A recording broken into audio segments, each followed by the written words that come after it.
ব্যাংকের টাকা চুরি করেছে শেখ হাসিনার বোন শেখ রেহানা। সবচেয়ে শক্তিশালী এদেশের আপামর জনগণের ব্যাংক ছিল ইসলামী ব্যাংক। আলমকে লেলিয়ে দিয়ে ভাগ বাটোয়ারা করে সেই ব্যাংকটাকে শেষ করে দিয়েছে। আমরা শুনেছি এই ব্যাংকের টাকা চুরি করেছে শেখ হাসিনার বোন শেখ রেহানা এবং তার পরিবার।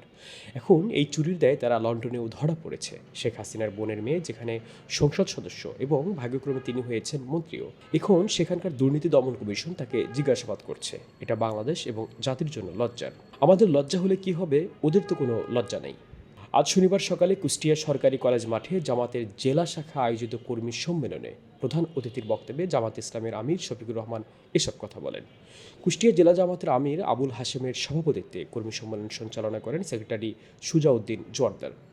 সম্মেলনে শফিকুর রহমান বলেন, যারা স্বাধীনতার লগ্নে জাতিকে ওয়াদা করেছিলেন সব অধিকার ফিরিয়ে দেওয়ার, তারা কেউ অধিকার ফিরিয়ে দেননি, তারা কথা রাখেননি, তারা দফায় দফায় জাতির সঙ্গে বেইমানি করেছেন।